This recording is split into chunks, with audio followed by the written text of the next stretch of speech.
All right, we're gonna take a little walk here. It's the second day of spring. Doesn't it look great? So that's what spring looks like in upstate New York. It's okay. I'm sure this will be one of our last hits. I know the ski resorts are probably fired up. Just a little extra action for them. There's Lauren. She just got done checking the barn. She's wearing her hustler hat. All right. And there's the geese. The Canadians have made their way. And something interesting we were talking about is got to check the mail every day. Probably a bill from the fuel company. It's an everyday occurrence. So anyway, we have what do we have here? We have these geese. Yes, I was going to talk to you about the geese. So, you know, we've always found it interesting because we let our chickens run around and we don't have a lot of predators. We have some wind right now, but we don't have a lot of predators around here. And we're like, okay, what is it? And we always have, I'm trying to block the wind, so bear with me. We always have geese flying into that pond over there. And we also have guinea hens running around. And we have pigs that make a lot of noises, and we have the dogs that run around in the morning. So like when you put all this together, right? You put all this story together, it's like, okay, there's no wonder we don't have a lot of predators, because there's always noise, there's always activity. And that's something that's, we didn't plan any of that. It just happened sort of by circumstance. I'm gonna try to get out of the wind here as I walk over to the barn. And, you know, it worked out really well. Okay, so the other thing I wanted to show today was we have these green bales over there and we have those white bales. And the testing that we did was really interesting.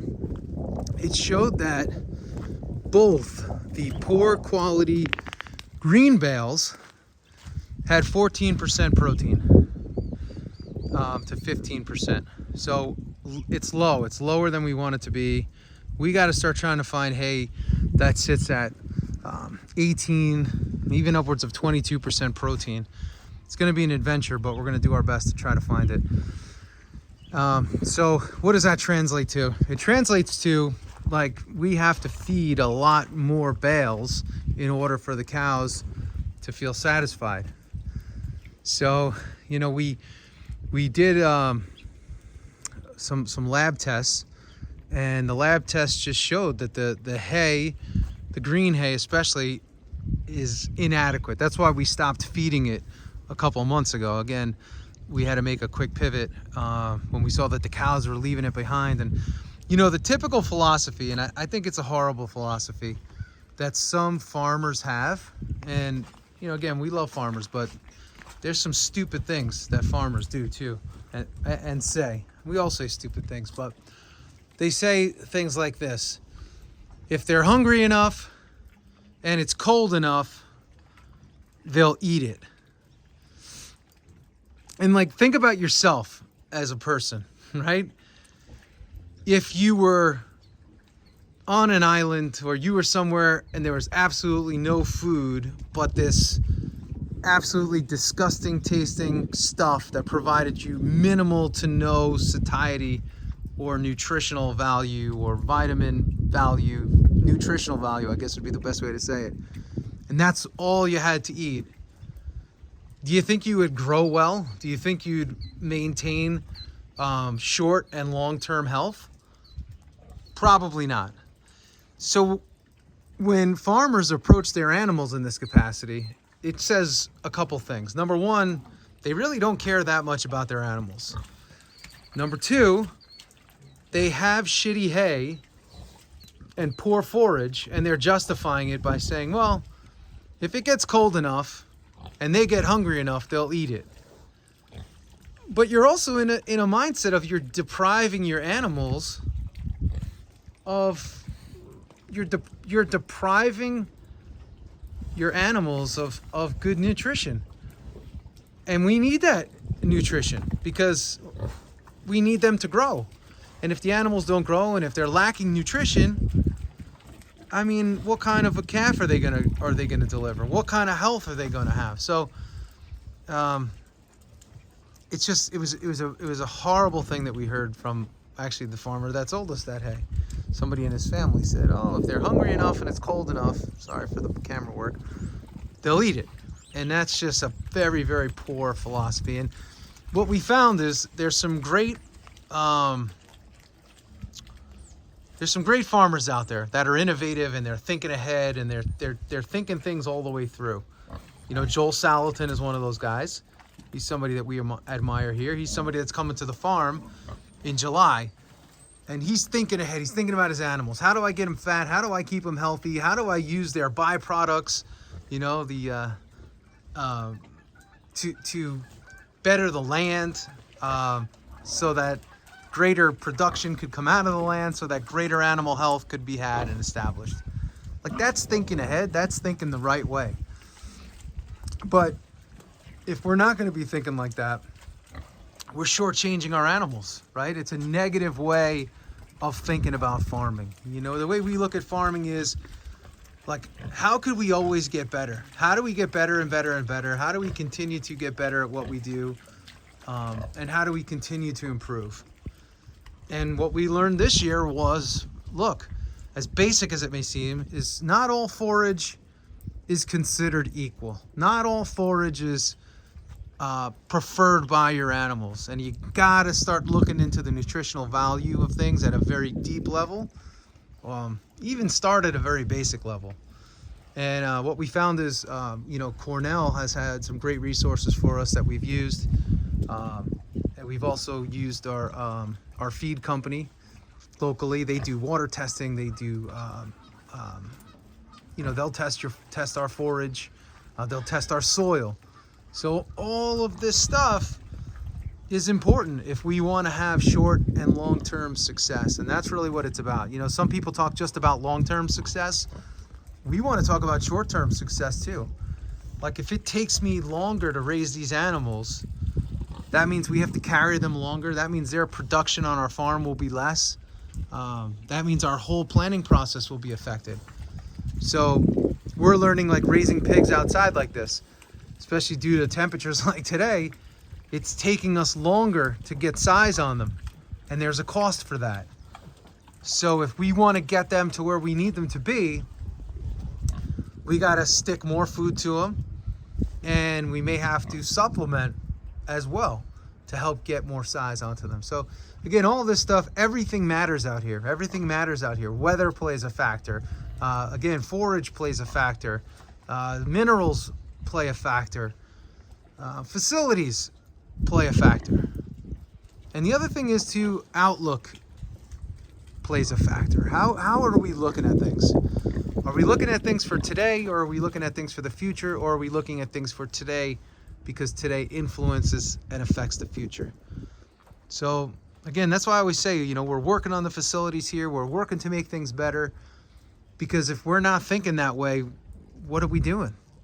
What are we doing? We don't want to do things just the way everyone else does them and the way it's always been done. And, you know, sometimes you take some hits for that thought process. You take some hits for thinking in that manner and in that capacity. But at the end of the day, let's go in the barn. It's getting a little chilly here. You know, you got to be thinking ahead. You got to be thinking ahead, and you got to be as innovative as possible without abandoning good, solid, old school farming principles. So I had somebody reach out and say, every time we see these dairy cows, they're inside. Well, the truth is, most dairy cows spend a good portion of their life inside. But this crew here, they spend most of the day outside. We didn't put them outside today, obviously, because of the weather.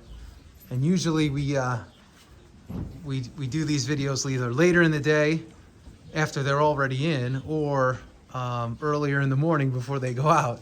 So we'll do our best once the weather gets warm to show them out. That's Emma right there. And the next thing, we have Sweet Pea next to her. I have to find somebody to do AI. So if anybody has any contacts of anybody that does artificial insemination in the upstate New York area in our region, let us know. we'd love to breed her back and get her going. Emma's pregnant. She should be giving birth here, I want to say in September. She was pregnant, so she's September to October, October to November, November to December, December to January, January to February, February to March, March to April, April to May, May to June. Probably sometime in late June, early July, she'll be ready to go. This guy here, Biscotti, he was a little twerp when he came here, and now he's really grown out in 6 months. He's doing great. This little mama here, she thinks she's a dairy cow, but she's a belted beef mama. But she's been hanging with this crew. She likes hanging with this crew, so we've kept her in for a little while, and that's what we got. The other thing I got to show you, and I hate to show this kind of stuff, but again, it is a part of farming. We are working on our boar.